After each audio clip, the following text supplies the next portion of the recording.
며칠 동안 들은 바가 있습니다. 윤석호 이사와 이진아 변호사는 모두 부부 변호사입니다.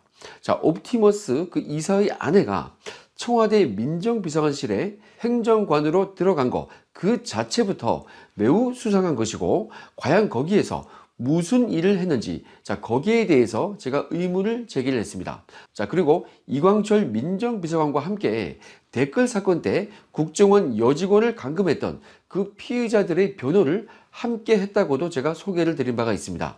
가장 큰 문제는 로비 자금으로 의심되는 그 500억 원이 수표 형식으로 페이퍼 컴퍼니로 보이는 세틸리언으로 흘러갔는데, 이진아 변호사가 그것의 최대 주주였던 것입니다. 자, 그리고 이 세틸리언은 옵티머스 자산운용이 무자본 M&A를 벌이기 위한 그 돈 세탁의 창구로서 의심을 받아오고 있습니다. 자, 이 옵티머스 자산운용은 조선 기자재업체죠, 해덕 파워웨이를 무자본 M&A로 인수를 했는데, 자, 그 과정에서 세틸리언을 경유를 하는 돈 세탁을 했다고 언론을 통해서 알려져 있습니다. 자, 그런데 이진아 변호사는 작년 3월부터 청와대 행정관으로 임명되기 직전이었던 10월까지 이 해덕 파워웨이의 사회이사를 지냈습니다. 자, 당시의 자금 흐름을 보면은 해덕 파워웨이에서 나온 그 자금이 옵티머스 자산운용으로 흘러 들어갔습니다. 자, 그리고 이 돈은 대부 DK AMC, 트러스트 올 이곳을 거쳐서 세틸리언으로 흘러갔고요. 그 돈은 다시 화상산업을 거쳐서 해덕 파워웨이로 되돌아왔습니다.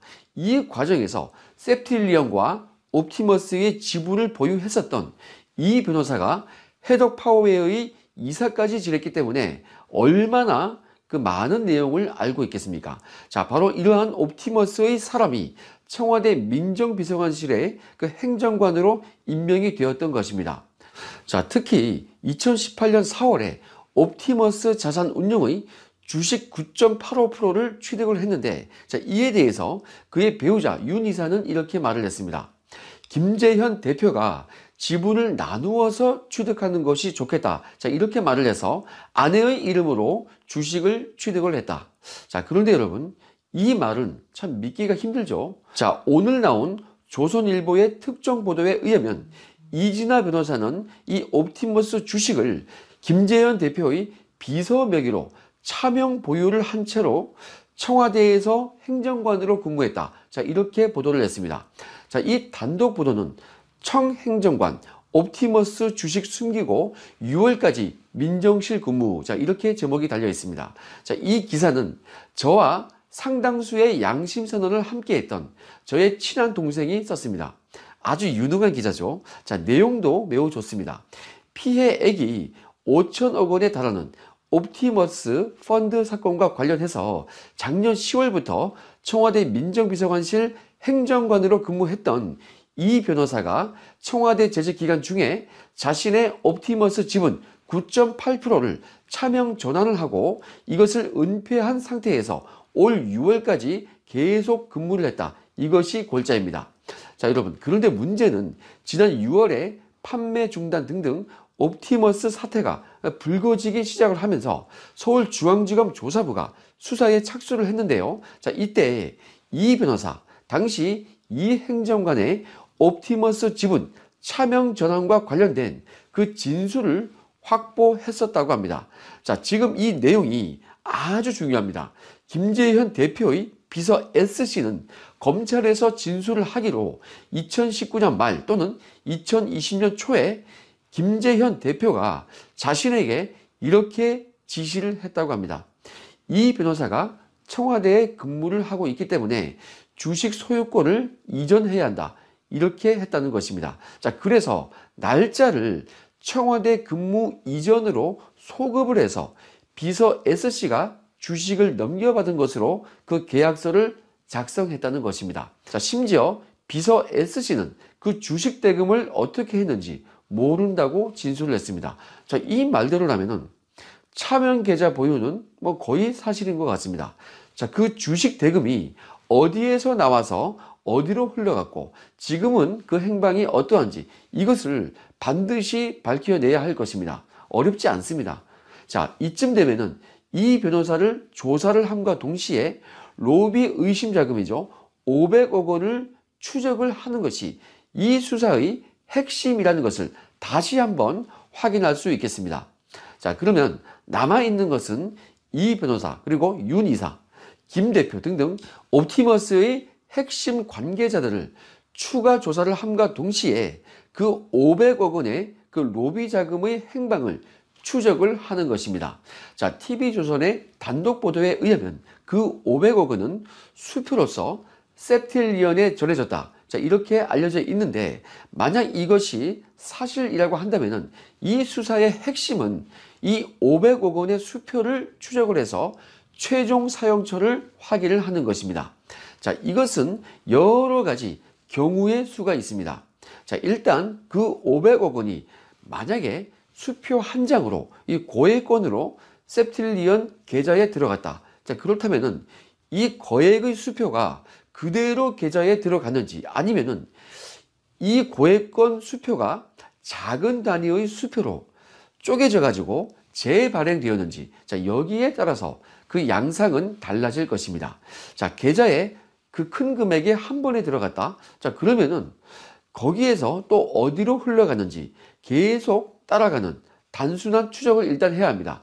이런 수순인데, 만약에 그게 아니고 그 수표가 작은 단위로 잘게 쪼개져 가지고 재발행이 되었다면 시간이 조금 더 소요가 될 것입니다.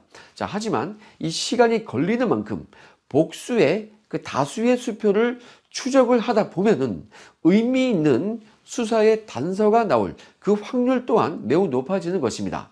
자, 100만 원 단위로 쪼개져 가지고 여기저기에서 사용이 되었다고 한다면은 그 수표의 배서 또는 그 수표가 제시된 점포의 소재지, 입금된 계좌주 등등 실제 사용한 그 실체가 누군지 여러 가지 단서가 곧 나올 것입니다.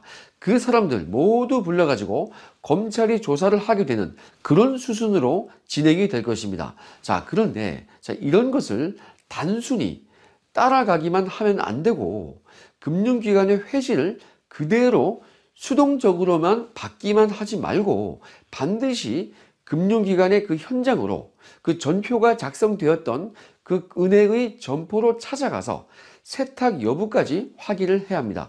물론 요즘에는 BPR 센터로 이미지 파일로 되어 있지만은 그런 식으로 현장에 가서 그 전표철 전체를 찾아봐야 하는 것입니다. 자, 은행 직원들이 세탁 여부까지 확인을 해가지고 밥을 또 먹여주지는 않습니다. 자, 그래서 반드시 금융기관 현장으로 찾아가서 세탁 여부를 수사관이 직접 확인해야 합니다. 만약에 그 쪼개진 수표들이 100만원권 수표라고 한다면은 누가 어떻게 세탁을 해서 어떻게 어디에서 사용을 했는지 이런 식으로 추적을 해야 할 것입니다.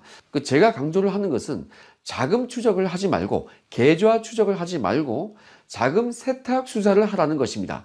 계좌 추적은 아무나 할 수 있습니다. 자, 그리고 중요한 것은 금융기관에서 혹시 공모가 있었다면은 그 세탁 여부는 아주 면밀히 확인을 해야 하는 것입니다. 자, 제가 이 계좌 추적이나 자금 세탁 수사를 아주 여러 해 동안 중수부에서 전공을 하듯이 했는데, 자, 일부 그 목숨을 내어놓은 은행 직원들이 간혹 있습니다. 자, 이 전문가들이, 이 금융 전문가들이 함께 이 세탁을 공모를 해 주었다면은 오히려 이것은 땡큐입니다. 그러면은 추적을 하기는 힘들겠지만은 이거 하나 밝혀내면은, 이런 경우 세탁 여부만 확인이 되면은 이 수사는 한 방에 끝날 수도 있는 것입니다. 왜냐하면 금융실명법을 바이블로 삼고 있는 그 직업군이 바로 이 금융기관 직원들이죠. 자, 개인적인 친분이든 사실상 뇌물을 받아먹든 어떤 이유든 간에 은행 직원이 공모를 해서 그 금융기관 직원이 세탁을 도와줬고, 그것이 만약에 발각이 된다면은 그 은행 직원은 매우 큰 처벌을 받게 되는 것입니다. 자, 그래서 해당 담당자를 조사를 한다면은 그 수표의 실제 사용자가 누군지를 사실대로 자백을 할 가능성이 매우 높은 것입니다. 자, 물론 은행 직원이 공모를 하는 경우는 매우 드물죠. 자, 그렇기 때문에 이런 수사에서는 이럴 때 간혹 등장을 하는 것입니다. 자, 이런 케이스가 확인이 되면은 바로 곧바로 범죄 사실로 이어지는 것입니다. 공소장의 내용이 거의 완성이 되는 것입니다. 자, 이때에는 수사가 대부분 성공을 하는 것이죠. 자, 아무튼 검찰 수사팀에서 이 로비 자금으로 의심이 되는 500억 원을 면밀히 추적을 해서 반드시 이 로비의 실체를 밝혀내길 바랍니다. 자, 그래서 국민적인 의구심을 모두 풀어주시고, 특히 이 펀드의 피해자들이 그들이 모아왔던 그 피 같은 목숨 같은 돈이 얼마나 그들에게 소중하겠습니까? 이 피해자들의 한도 풀어줘야 할 것입니다. 자, 다시 한번 강조를 드리자면 금융거래 추적의 그 회신 결과가 부실하거나 그런 자료 없다, 모두 뭐 그냥 현금 출금이야, 자, 이렇게 성의 없게 그렇게 회신이 온다면 반드시 현장에 임해서 직접 전표를 확인해야 할 것입니다.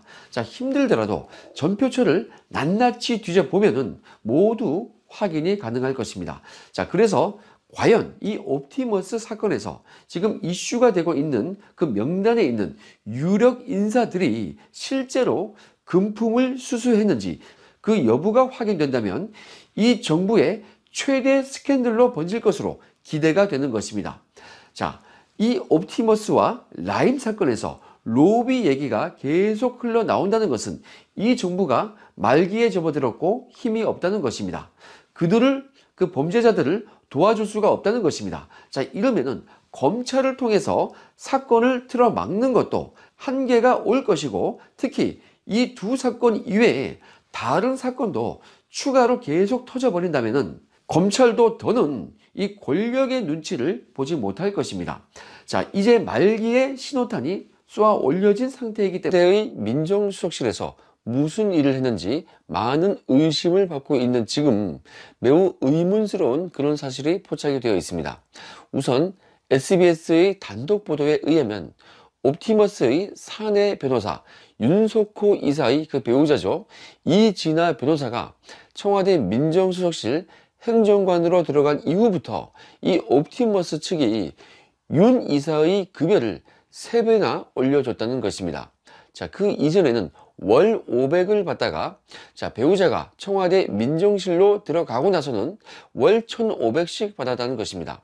자, 그 시기에 윤 이사의 지위나 역할에 별다른 변화가 없었다. 자, 이러한 것을 보면은 옵티머스는 역시 청와대 민정실에 들어간 윤 이사의 배우자 그 이 행정관에게 모종의 역할을 기대를 했거나 도움을 받은 건 아닌지 추측을 해볼 수 있는 것입니다.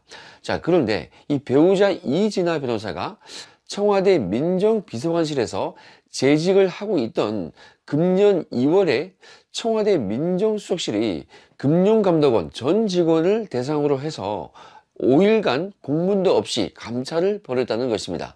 청와대 공직감찰반은 대통령 비서실 직제 제7조에 의거해서 대통령이 임명을 한 그 고위 공직자, 그리고 대통령이 임명한 공공단체의 장과 임원에 한해서 감찰이 가능합니다. 자, 그것도 강제적인 방식이 아닌 사실관계 확인만 가능할 뿐입니다.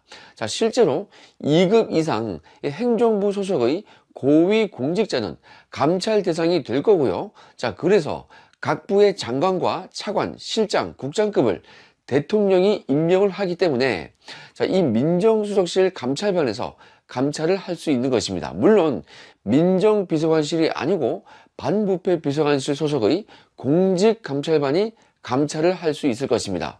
자, 3급 공무원의 경우에도 고위 공직자 그 다급에 포함이 되면은 고위 공직자에 포함이 되는 것입니다. 자, 그리고 공무원이 아니라고 하더라도 특히 공기업 등등 이 공공기관의 경우에는 대통령이 임명을 한 임원 이상이면은 이 청와대 민정수석실의 감찰 대상이 됩니다. 통상 공기업 사장과 감사가 그 대상이 되는 것입니다. 자, 반면 대통령이 임명을 한 그 공직자가 아니라고 한다면은 감찰 대상이 아닌 것이고, 그 공공기관의 자체 감찰부서나 자체 감사관실에서 감찰을 하도록 그렇게 해야 하는 것입니다. 자, 이와 관련해서 중앙일보에서 날카롭게 하나 찔렀습니다. 공문 없이 금감원 닷새 뒤진 청민정실 윤석헌 잘하려 했나? 자, 이런 제목인데요. 자, 이 윤석헌은 현재까지 금융감독원장이죠. 자, 그리고 이 금감원장은 대통령이 임명을 합니다. 자, 그래서 청와대의 감찰 대상은 맞는데 그 외에 대통령이 임명을 한 그 임원이라면은 감찰 대상이 또 되는 것입니다. 자, 하지만 금융감독원의 평직원이라면 일반 직원이라고 한다면은 당연히 대통령이 임명을 하지 않기 때문에 청와대의 감찰 대상은 아닌 것입니다.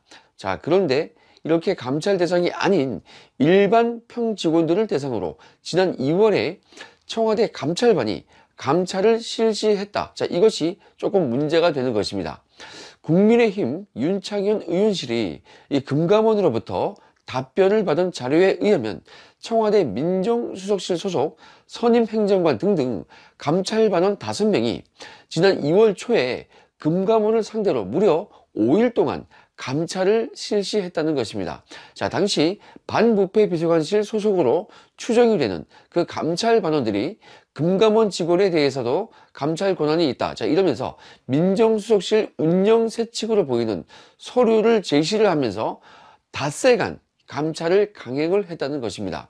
자, 그런데 저는 그러한 운영 세칙이라는 것이 그런 게 있다는 거 저 처음 들어봅니다. 청와대 특별감찰반, 지금은 공직감찰반인데 그 감찰 활동의 근거 규정이 이 대통령 비서실 직제 제7조밖에는 없다. 자, 이것이 제가 세계정보에서 근무를 했던 동안 확인을 한 것이었습니다. 자, 혹시 제가 나간 이후에 이러한 세칙이 만들어졌나? 저 그런 건 잘 모르겠습니다. 처음 듣습니다. 혹시 제가 나간 이후에 이러한 세칙을 만들었는지는 제가 잘 모르겠는데 저는 아무튼 처음 듣는 얘기입니다.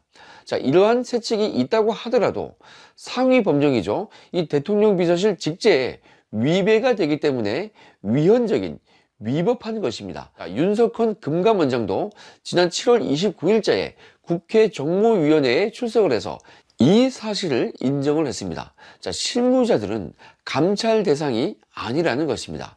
금감원 직원들도 윤 의원 측에 하소연을 했습니다.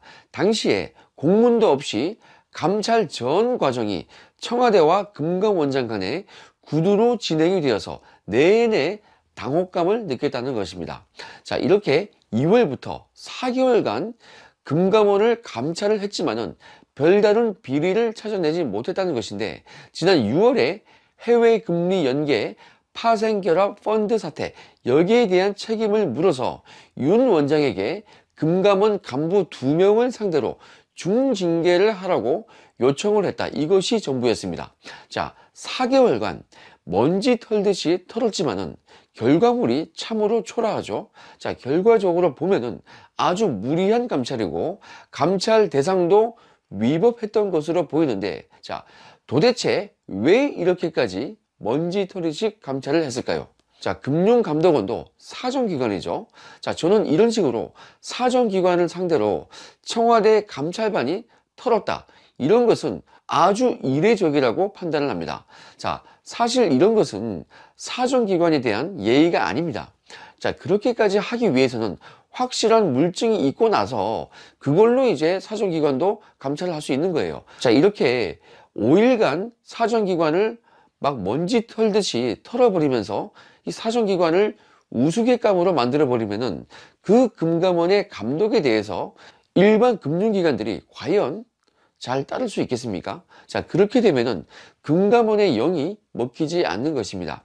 자, 바로 여기에서 이 감찰은 명분이 떨어지는 것이고 무리를 한 것이라고 저는 판단을 하고 있는데 도대체 왜 사정기관을 이렇게까지 다루었겠습니까? 저는 사실 그 당시에도 많은 의문을 가졌는데 자, 아직은 가정입니다만은 뭔가 청와대 측의 영이 잘 먹히지 않아서 자, 이렇게까지 한 것은 아닌가 추측을 해봅니다. 자, 청와대는 통상 군기 잡기용으로 이렇게 뒤지는 경우가 아주 많습니다. 제가 했던 그 양심선언 내용을 보면은 이 정권 초기에는 외교부를 상대로 해서 그렇게까지 휴대폰을 뒤지고는 했습니다. 자, 그때에도 대통령이 임명한 고위 공직자가 아닌 일반 공무원을 상대로 해서 휴대폰을 사실상 그냥 가져갔죠. 동의서를 쓰라고 압박을 해서 명목상으로는 동의에 의해서 휴대폰을 사실상 가져가서 포렌식을 떴고 원래 혐의와는 관계가 없는 것으로도 군기를 잡곤 했습니다. 뭐 사생활 여자 문제 이런 거요. 자, 신재민 사무관이 그때 유출을 했던 그 사건을 저와 특별감찰반원들이 그 범인을 색출을 하러 갔었는데, 자, 그것도 위법한 감찰이었죠. 문건 유출을 감찰한다고 했지만은 그 문건은 청와대가 민간 기업의 인사에 관여한 거, 이것과 관련된 내용이었습니다. 자, 당시에 기재부의 사무관급의 휴대폰을 포렌식을 하고 감찰 조사까지 했었는데 대통령이 임명한 고위공직자가 아니기 때문에 당연히 적법한 감찰 대상이 아닌 것입니다. 자, 당연히 이렇게 외교부와 이 기재부의 감찰의 경우 청와대 측이 군기를 잡은 거, 이렇게 볼 수 있을 것입니다. 자, 지금 이 금감원도 그 당시에 말이에요, 뭔가 청와대 측의 영에 따르지 않았거나 청와대에 거슬린 것이 있지 않나, 이렇게 생각을 해보는 것입니다. 자, 그런데 옵티머스 사태가 터진 지금 이 옵티머스 측이 로비를 하기 위해서 옵티머스의 그 이사의 배우자를 청와대 민정비서관실 행정관으로 보냈다. 자, 이러한 의혹도 언론을 통해서 제기가 되고 있기 때문에, 자, 그리고 그 이후에 남편 윤 이사의 급여가 3배나 올랐기 때문에 혹시 이와 관련되어서 그 옵티머스를 감독을 하는 금감원을 군기를 잡은 것은 아닌지 저는 개인적으로 상당히 의심을 하고 있습니다. 당시에 이 옵티머스 측은 금감원 측에 금감원의 그 조사가 아쉬웠다. 자, 이런 상황이었기 때문에 저는 이런 의심을 하고 있는 것입니다. 자, 아직까지는 이에 대한 물증은 없지만은 정황상, 시기상 상당히 의심스러운 면은 있다. 자, 이렇게 저는 판단을 하고 있습니다. 자, 이에 대한 정확한 해답은 올 2월에 감찰을 했던 그 당시의 민정수석실 관계자들, 반부패 비서관이나 민정비서관, 이 사람들이 잘 알고 있을 것입니다. 당연히 그 상관인 그 당시 민정수석이죠, 이 김정원 수석도 잘 알고 있을 것입니다. 물론 공직감찰반장도 이에 대해서 소상히 알고 있을 것입니다. 자, 그래서 저는 이쯤에서 청와대에서 서럽게 쫓겨난 김정원 민정수석을 주목을 하고 있습니다. 자, 김정원 수석은 그 감찰에 대한 배경, 경위, 그리고 감찰 결과나 감찰 과정에 대해서 상세히 알고 있을 것입니다. 보고를 받았겠죠. 그리고 업무에 대해서 지시도 했을 것입니다. 자, 그 당시에 무슨 일이 있었는지, 왜 이렇게까지 무리를 하면서 금감원의 일반 직원까지 감찰을 했는지, 자, 이런 것들을 취재를 하면은 의외의 성과가 나올 것으로 생각을 합니다. 이제 이 정권의 말기로 접어들어서 본격적으로 뭔가가 터지기 시작을 하고 있는데, 저는 이 옵티머스 사건과 라임 사건에서 큰 성과가 나올 것으로 기대를 합니다.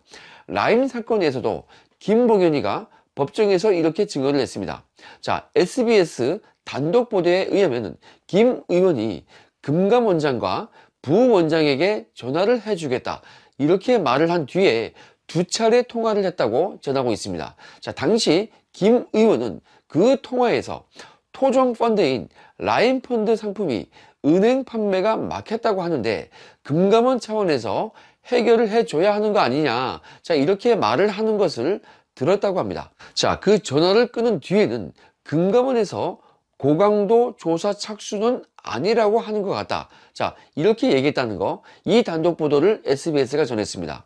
자, 물론 김 의원 측은 금감원장에게 전화를 한 적이 없다, 이렇게 부인을 하고 있습니다.